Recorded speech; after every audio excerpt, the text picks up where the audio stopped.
अस्सलाम वालेकुम दोस्तों। पेरिस की सर्द शामों में एक ख़ास तरह की रोशनी होती है। वो रोशनी जिसमें शानदार इमारतें, सदियों पुरानी रवायात और जदीद दुनिया की चमक एक साथ घुल मिल जाती है। इन्हीं रोशनियों में हर साल एक इवेंट होता है जो दुनिया के सबसे बाअसर ख़ानदानों की नौजवान बेटियों के लिए एक ख्वाब की मानद होता है। यह है पेरिस डब्यूटेंट बाल इवेंट, एक ऐसी तकरीब जिसमें दुनिया भर से सिर्फ 20 लड़कियों को मुंतखब किया जाता है। वो लड़कियां जो किसी न किसी तरह अपने ख़ानदान, अपने अंदाज़ और अपनी पहचान की वजह से नुमायां होती हैं। इस साल इस महफिल में एक ऐसा नाम भी शामिल था जो कि पाकिस्तानियों के लिए एक ख़ास अहमियत रखता है, एला वाडिया।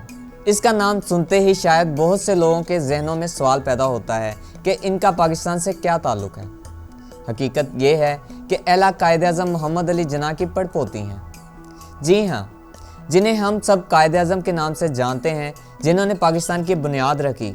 इनकी नस्ल से ताल्लुक़ रखने वाली एक नौजवान लड़की पहली बार इस आलमी शोहरत याफ्ता तकरीब का हिस्सा बनी। ये जानने के लिए कि एला वाडिया इस ख़ानदान से कैसे जुड़ी हैं, हमें ज़रा तारीख़ के पीछे जाना पड़ेगा। कायद-ए-आज़म की इकलौती बेटी दीना वाडिया एक बेहद ज़हीन और आज़ाद फ़िक्र लड़की थी। उन्होंने अपने वालिद की मर्ज़ी के बरखिलाफ़ एक पारसी नौजवान नवेल वाडिया से शादी की। इस शादी ने बाप और बेटी के दरमियान फासले पैदा किए, लेकिन इनकी ज़िंदगी एक नई सिमत में आगे बढ़ी। दीना और नवेल वाडिया का बेटा नस्ली वाडिया बड़े होकर भारत के कारोबारी हलकों में एक अहम शख्सियत बने। फिर इनके बेटे जहांगीर वाडिया पैदा हुए और इन्हीं जहांगीर वाडिया की बेटी एला वाडिया, यानी वो नस्ल जो कायद-ए-आज़म से बराह रास्त जुड़ी है। पेरिस के डब्यूटेंट बाल इवेंट में एला की शिरकत इसलिए भी अहम थी कि इस तकरीब में शिरकत होना दुनिया के लिए एक तरह की शनाख्त की मोहर होती है। यहाँ शिरकत का मतलब ये है कि आपका ख़ानदान ना सिर्फ बावकार है बल्कि आलमी सतह पर भी पहचान रखता है। एला की मौजूदगी ने फ़ौरन लोगों को हैरान और मुतासिर किया, क्योंकि बहुत से लोग जानते नहीं कि जिन्ना ख़ानदान के बाद की नस्लें कहाँ हैं, क्या कर रही हैं और किस तरह दुनिया के मुख्तलिफ हिस्सों में रह रही हैं। इस तकरीब में हर लड़की एक खसूसी लिबास पहनती है।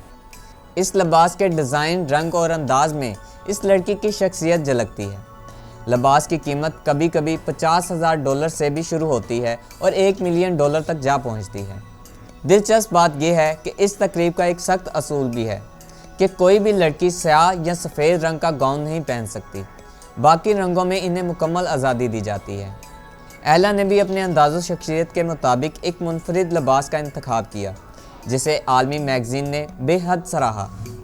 इनकी मौजूदगी ने इस तकरीब को पाकिस्तानियों के लिए भी एक जज्बाती पहलू बख्श दिया, क्योंकि कायद-ए-आज़म के ख़ानदान को आलमी सतह पर यूं सामने आने का एक गैर मामूली वाक़या है। पहले कैरोलिन बाल के नाम से जाने जाने वाली ली बाल 1958 से मुनक्किद हो रही है और माशरे के फ़ैशन आइकॉन्स के लिए एक इंतहाई दिलकश मुलाकात का मुकाम बन चुकी है। इस साल के डब्यूटेंट ग्रुप में वो लड़कियां शामिल थीं जिनका ताल्लुक़ यूरोप के शाही ख़ानदानों, मशहूर बिजनेस एम्पायर्स और हॉलीवुड से वाबस्ता शख्सियात और तारीख़ी रवायात रखने वाली नस्लों से था।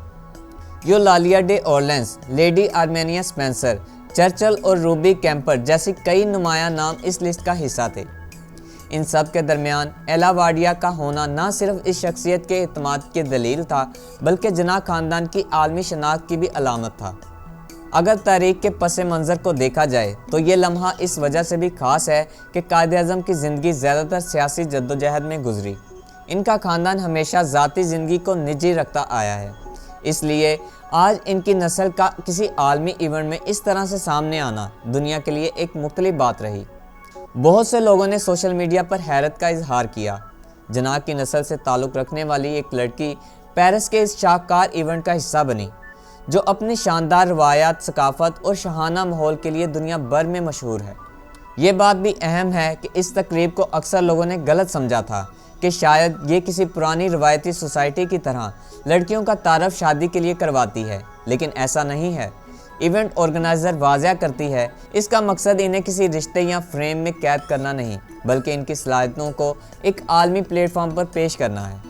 अगर वसीतर ज़ाविये से देखा जाए तो एला वाडिया की इस तकरीब में शिरकत न सिर्फ इनके ख़ानदान की नुमाइंदगी थी, बल्कि इस खित्ते की भी नुमाइंदगी थी जिससे इनके परनाना का ताल्लुक़ था। दुनिया को ये याद दिलाने का लम्हा भी था कि बरसगीर के लोग आज भी अपनी रवायात, अपनी शनाख्त और अपनी तारीख़ के साथ पूरी दुनिया में अपना मुकाम बना रहे हैं।